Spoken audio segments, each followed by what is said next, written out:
Salutations à la famille, heureux de vous retrouver après presque un mois. Nous avons eu des chats fouettés par-ci par-là et il y a des jeunes qui m'ont écrit pour réclamer à ce que je vienne pour les orienter parce qu'ils ont trouvé que les informations que je suis en train de livrer avec notre petite expérience avait un impact significatif. Alors, pour ceux qui viennent de nous joindre aujourd'hui pour la première fois, on m'appelle Dana Force et je suis votre serviteur. J'ai jugé bon de partager mon expérience de plus d'une trentaine d'années et pour léguer à la postérité et pour essayer d'orienter d'autres personnes qui en ont besoin. Donc, nous sommes dans un monde d'échange. Alors, aujourd'hui, nous allons parler des informations en général.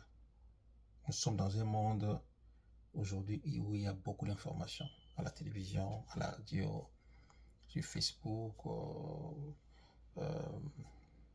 TikTok, enfin dans les réseaux sociaux, et à l'école, à l'université. Donc, tout ça sont des informations qu'on accumule. Alors, les gens sont de plus en plus en quête des informations. Et maintenant, à quoi servent ces informations que nous recevons? Nous prenons la première catégorie ici, c'est la catégorie des universitaires que nous sommes.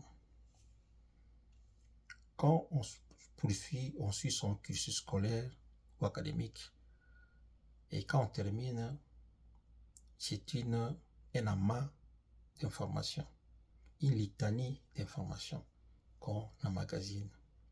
Et quand on termine, que faut-il faire de ces informations réussies? C'est ça la grande question. Parce que nous voyons de plus en plus les intellectuels ou les universitaires pleurnicher et en remettant tout sur le dos de l'État. C'est vrai que beaucoup de nos États africains ont leur mode opératoire a beaucoup de lacunes, c'est vrai, mais cela n'arrête pas la vie. Et dans ces mêmes pays-là, là où nous pleurnichons, il y a des gens qui se marient, il y a des gens qui font la fête, il y a des gens qui vivent, il y a des gens qui construisent des maisons. Pas seulement les politiciens, des citoyens normaux. Ça veut dire qu'il y a des choses que nous ne faisons pas bien. Alors, pas plus tard que ce matin, j'étais chez un ami technicien automobile, un collègue, parce que je le suis aussi. J'ai suivi quelques semestres dans euh, un collège de la place pour apprendre la technologie automobile. J'ai travaillé chez Nissan et chez Toyota, donc je suis multicasquette. Alors j'étais allé chez lui parce que des fois, comme il a plus d'expérience que moi, quand quelque chose ne va pas, je pars le voir pour me donner un coup de main. Alors, j'aperçois sur le mur de son bureau qu'il avait attaché les copies de ses deux diplômes universitaires. L'un en, je sais pas moi, sociologie et l'autre un master en, je sais pas moi, je me souviens pas bien. Alors, je lui ai posé la question, mais pourquoi tu n'utilises pas les connaissances des diplômes universitaires que tu as, mais tu préfères être technicien automobile ou comme on appelle pour l'ancienne école, le mécanicien. Il me dit ceci, il me répondra que le jeu de diplôme, c'est euh, un peu dépassé, entre guillemets. Dans le monde d'aujourd'hui, on cherche plutôt à impacter, on cherche à trouver des solutions aux problèmes de la société. On essaie de, il faut essayer devons essayer de nous adapter. C'est ce qu'il m'a dit. Et j'étais vraiment impressionné. Un jeune d'une trentaine d'années qui réfléchit déjà comme ça. pourtant, il y a des gens qui ont terminé il y a 5, 10, 15 ans qui sont en train de pleurnicher. Donc, alors, quand on voit université, il y a les mots univers dedans. Ça veut dire que les connaissances que nous recevons sont des connaissances universelles, c'est-à-dire qu'on peut les utiliser partout à travers le monde et que l'on peut s'adapter dans tout domaine de la vie. J'ai un ami ingénieur agronome comme moi, et qui aujourd'hui est un grand financier d'une compagnie d'aviation. C'est quelqu'un qui a compris qu'il doit s'adapter, se réadapter, il doit se reconvertir.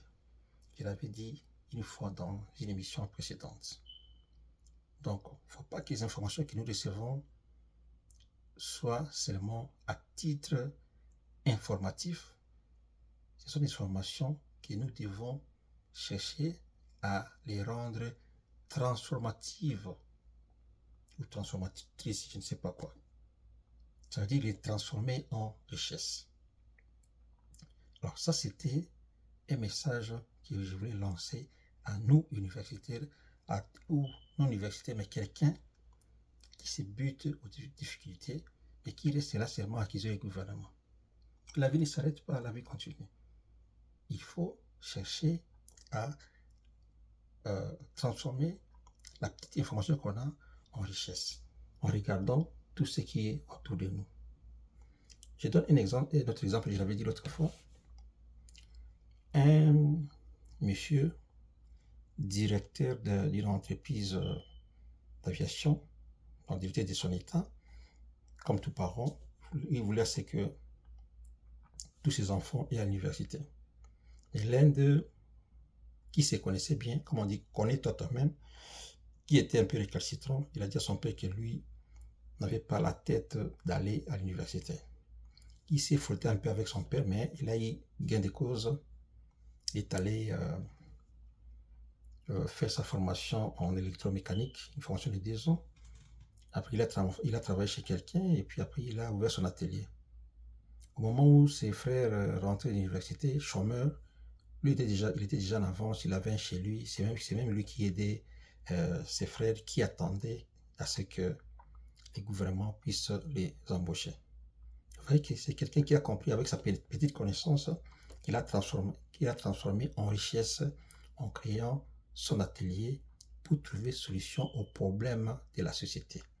Donc, on reconnaît la capacité de quelqu'un par sa force, sa possibilité de transformer sa petite connaissance pour trouver solution aux problèmes qui se posent autour ou le problème de la société. C'est pourquoi je me suis frotté dernièrement avec mes confrères ingénieurs agronomes quand je leur ai posé la question, parce que moi-même je suis fermier, j'ai une ferme. Quand je leur ai posé la question, mais pourquoi vous, j'ai dit vous parce que je suis agronome, mais j'ai dit vous parce que moi j'ai une ferme, moi je suis déjà en train de produire. Mais pourquoi vous n'arrivez pas à vous mettre ensemble pour montrer à la face du monde vos compétences dans le domaine de l'agriculture? Oh non, c'est comme ça qu'ils me répondraient, oh non, vous savez, il faut un financement, tout ça. Et pourtant, la même association cotise pour faire des fêtes ou pour aider les gens dans les cas des maladies, dans les cas des décès, tout ça. Mais pourquoi ne pas utiliser cet argent-là pour commencer à produire? C'était un manque seulement de discipline, un manque de vision. Parce que le même gens, quand un de nos collègues était hissé à un niveau supérieur, ils ont cotisé pour l'acquérir. Où est sorti l'argent? Dans leur poche. Et pourquoi pour les projets, il n'y a pas d'argent?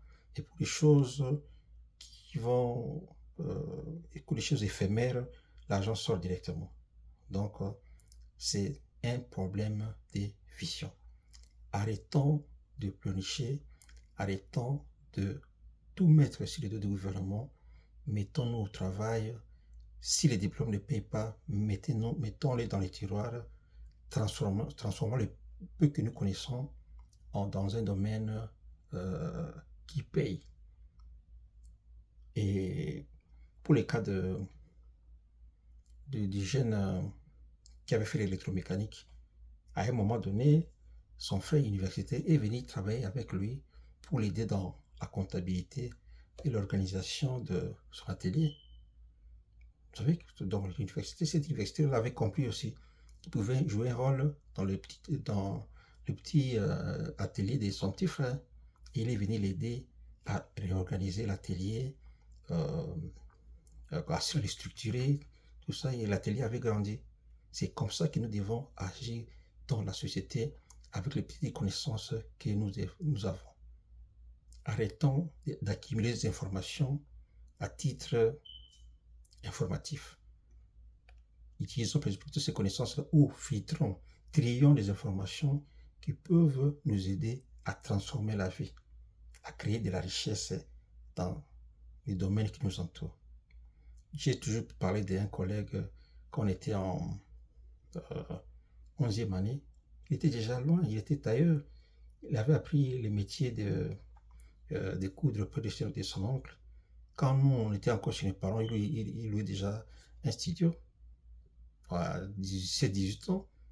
Pourquoi? Parce que c'est quelqu'un qui avait déjà compris que je dois trouver des solutions aux problèmes de la société.